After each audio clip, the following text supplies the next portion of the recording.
Hi అండి, welcome to Valli's kitchen. ఈరోజు అయితే ఎంతో టేస్ట్గా ఉండే బీరకాయ తొక్కులు పచ్చడి చేస్తున్నానండి. ఇదైతే చాలా టేస్ట్గా అయితే ఉండిద్ది. చేసుకోవడం కూడా చాలా సింపుల్. ఒకసారి చూసేయండి ఎలా చేయాలో. ముందుగా అయితే బీరకాయ తొక్కులు అయితే రెడీ చేసుకున్నానండి. బీరకాయ మీద ఈనల్లాగా ఉంటాయి కదండి, అవి అయితే తీసేసి ఓన్లీ తొక్క వాటికైతే తీసుకొని కొంచెం ముక్కల్లో అయితే కట్ చేసి కడిగి పెట్టుకున్నానండి. మరీ పెద్ద ముక్కల్లా ఉన్న మగ్గవు, అందుకని కొంచెం చిన్నగా అయితే కట్ చేసుకున్నా. ఇంకా అలాగే టమాటా కూడా కట్ చేసి పెట్టుకున్నానండి. ఇంకా పచ్చిమిర్చి, ఇంకా 2 గుప్పులు అయితే శనక్కాయ పప్పులండి. ఇప్పుడు పచ్చడి తయారీ అయితే చేసేద్దాము. ముందుగా గిన్నె అయితే పెట్టేసుకున్నానండి. గిన్నె అయితే కొంచెం వేడయ్యాక ఆయిల్ అయితే వేసేసుకున్నా. ఈ పచ్చడి మనం ఎలాగో మళ్ళీ తాలింపు అయితే వేసుకుంటాం కదండి, అందుకని ఒకే గిన్నెలో అయితే ఇద్దరిని ముందు తాలింపు అయితే వేసి పక్కకు తీసుకుంటాను. ముందుగా తాలింపులు అయితే వేసేసుకున్నానండి ఆయిల్లో. అలాగే జీలకర్ర, కరివేపాకు, ఎండుమిర్చి అయితే వేసుకుంటున్నాను. మీకు ఇష్టం అనుకుంటే ఇంగువ కూడా వేసుకోండి. నేనైతే ఒకే గిన్నెలో అయితే అయిపోయిద్దని తాలింపు అయితే ఇదే గిన్నెలో అయితే ముందు వేసి పక్కకు తీసేసుకుంటున్నా. తాలింపు బాగా వేగితే మనకు పచ్చళ్ళలో కొంచెం పంటి కింద పప్పులు కరకర అంటే బాగుంటాయండి. తాలింపు అయితే వేగిపోయింది. ఇప్పుడు దీన్ని గిన్నెలోకి అయితే తీసేసుకున్నాను. కొంచెం ఆయిల్ కూడా వేసుకున్నానండి అందులోనే. ఇప్పుడు ఇందులోనే ముందుగా శనక్కాయ పప్పులు అయితే వేపి తీసేసుకుంటా. మనం పచ్చడితో కలిపేస్తే శనక్కాయ పప్పులో ఒక పప్పు నలిగి ఒక పప్పు నలగకుండా అలాగైతే ఉండిద్దండి. అందుకని మనం ముందే వేపేసుకుంటే ఒక గిన్నెలోకి అయితే తీసుకొని ముందు ఇవైతే మిక్సీ పట్టుకోవచ్చు.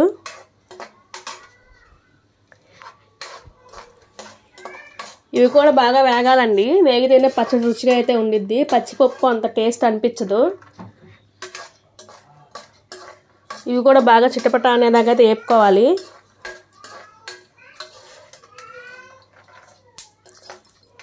మీలో ఎంతమంది బీరకాయ తొక్కులతో ఇలా పచ్చడి చేస్తారో కామెంట్ చేయండి.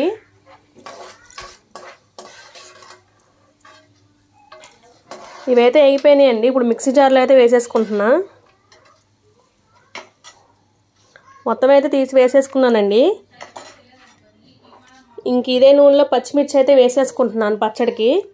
ఇవైతే మన కారానికి సరిపడగా అయితే వేసుకోవచ్చండి. ఎవరి కారం ఎంత తింటారో వాళ్ళ ఇష్టం అండి. మీ కారానికి తగ్గట్టు మీరైతే వేసుకోండి. టమాటాలు కూడా వేసేసుకున్నాను. మనం ఈ పచ్చడిలో శనక్కాయ పప్పులు వేస్తాం కాబట్టి శనక్కాయలు కొంచెం స్వీట్నెస్ ఉండదు కదండి, కొంచెం కారం ఎక్కువే పట్టిద్ది. ఓ 2 పచ్చిమిరపకాయలు ఎక్స్ట్రా అయినా వేసుకోండి మీరు తినేదాని మీద. ఈ టమాటా పచ్చిమిర్చి అయితే కొంచెం ఆయిల్లో అయితే వేగాలండి.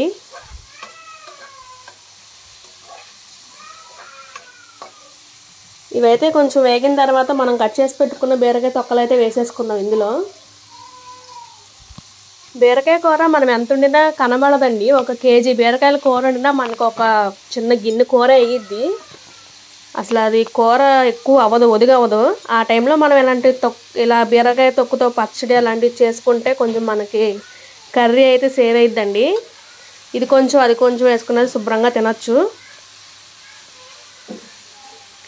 ఇవైతే వేసేసుకుని ఒకసారి అయితే కలిపేసుకుంటున్నాను.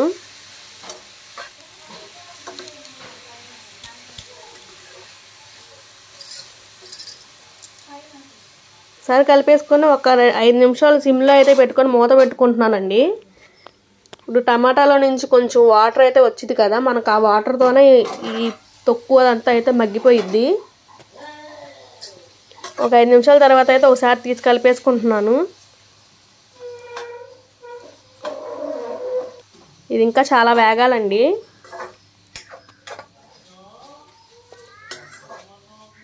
మనం ఇది ఆయిల్ ఎక్కువ అయితే వేసి చేయట్లేదండి, ఎందుకంటే మనం తాలింపులో ఆయిల్ కూడా ఉండేది కాబట్టి కొంచెం ఆయిల్తోనే చేసుకుంటున్నా. ఇవైతే ఇంకా వేగాలి.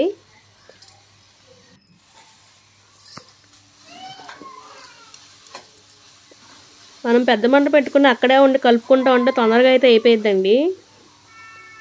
ఇవైతే మగ్గిన ఈ టమాటాలు ఇంకా కొంచెం అయితే వేగితే బాగుండిద్ది.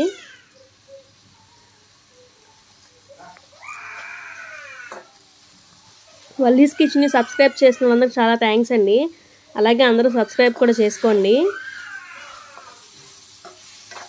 మీ ఫ్రెండ్స్ మీ ఫ్యామిలీ మెంబర్స్ కూడా షేర్ చేయండి. ఇవైతే వేగుతున్నాయండి. ఇలా బీరకాయ తొక్కులు పచ్చడి తెలియని వాళ్ళు ఉంటే ఒకసారి అయితే ట్రై చేయండి, మీకు కూడా చాలా బాగా నచ్చుతుంది. ఇందులో కూడా పీచు పదార్థం అది ఎక్కువగా ఉండేది కాబట్టి హెల్త్కి మంచిదేనండి తింటే బీరకాయ తొక్కు. ఇందులో ఆల్రెడీ చింతపండు వేసానండి, చెప్పడం మర్చిపోయాను. ఇంకా అలాగే దీంట్లో కొంచెం కొత్తిమీర కూడా వేసుకుంటున్నా కడిగి. కొత్తిమీర వేసుకున్నాక ఎక్కువసేపు ఏమి వేగక్కర్లేదండి, మనం ఒకసారి కలిపి స్టవ్ అయితే ఆఫ్ చేసేసుకోవచ్చు.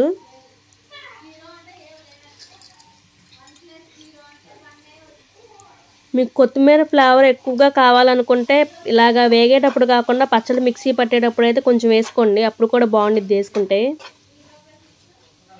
ఇదైతే ఒకసారి కలిపేసి స్టవ్ అయితే ఆఫ్ చేసేసుకుంటున్నానండి.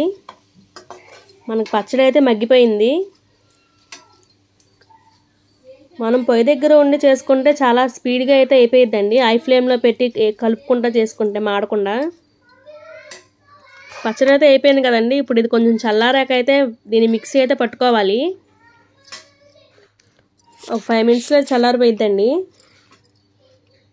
ఇప్పుడు మిక్సీ జార్లో ఆల్రెడీ మనం శనక్కాయ పప్పులు వేసుకున్నాం కదండి, అందులోనే వెల్లుల్లి జీలకర్ర అయితే వేసుకుంటున్నా.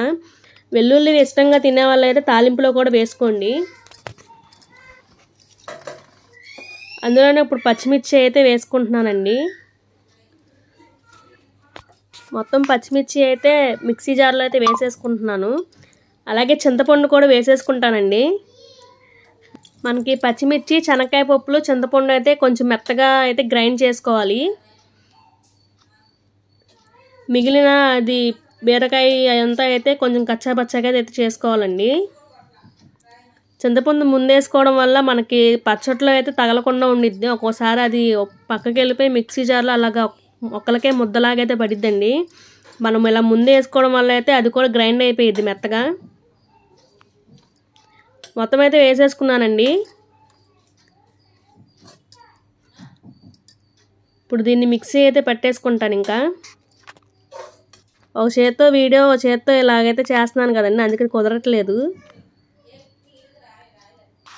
మొత్తం అయితే వేసేసుకున్నానండి. ఇప్పుడు దీంట్లో టేస్ట్కి సరిపడగా సాల్ట్ అయితే వేసుకుంటున్నా. ఇదైతే మనం మెత్తగా గ్రైండ్ చేసేసుకుందామండి.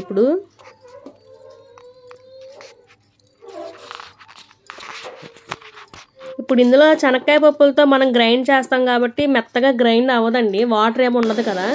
కొంచెం వాటర్ అయితే వేసుకుంటాను.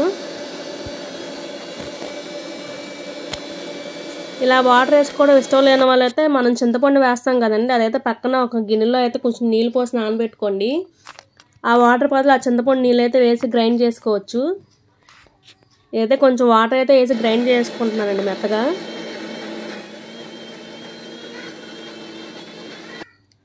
ఇలా మెత్తగా అయితే చేసుకున్నాను.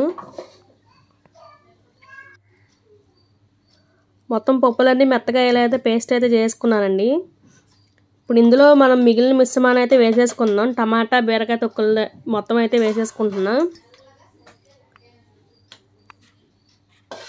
మా ఇంట్లో వాళ్ళ కూరలు అవి ఇష్టంగా తినకపోయినా ఇలాగ పచ్చళ్ళు ఇలాంటివి అయితే చాలా ఇష్టంగా అయితే తింటారు. అందుకని అయితే ఇలాంటి పచ్చళ్ళు అయితే చేస్తూ ఉంటానండి ఇప్పుడు వీటిని కూడా మనం ఒకసారి అయితే గ్రైండ్ చేసుకుందాం. కచ్చా బచ్చాగా అయితే చేసుకుంటున్నానండి, మరీ మెత్తగా చేసుకోవట్లేదు వీటిని. ఇదైతే మిక్సీ పట్టేశానండి. ఇంకోండి మరీ మెత్తగా కాకుండా కొంచెం కచ్చాపచ్చాగా మనం రోట్లో నూరుకుంటే వచ్చేలాగైతే మిక్సీ పట్టుకున్నాను. ఇదిగోండి అక్కడక్కడ ముక్కలుగా తగులుతూ అయితే అలా ఉంటే మనం అన్నంలో తింటానికి కూడా చాలా బాగుండిద్దండి. మరీ మెత్తగా పేస్ట్లా చేసుకున్న బాగోదు పచ్చడి తినడానికి కూడా. ఇప్పుడు దీని అయితే గిన్నెలోకి అయితే వేసేసుకుంటున్నా. గిన్నెలోకి అయితే వేసేసుకున్నానండి. ఇందులో ఉప్పు కారం అన్నీ కరెక్ట్గా సరిపోయినాయి. ఇప్పుడు ముందుగా మనం తయారు చేసి పెట్టుకున్న తాలింపు అయితే వేసేసుకుంటున్నా. ఇంతేనండి, చాలా టేస్టీగా ఉండే బీరకాయ తొక్కు పచ్చడి అయితే రెడీ అయిపోయింది. ఈ వీడియో కనుక మీకు నచ్చితే లైక్ చేయండి, షేర్ చేయండి. అలాగే వల్లీస్ కిచెన్ని సబ్స్క్రైబ్ అయితే చేసుకోండి. ఓకే అండి, బాయ్.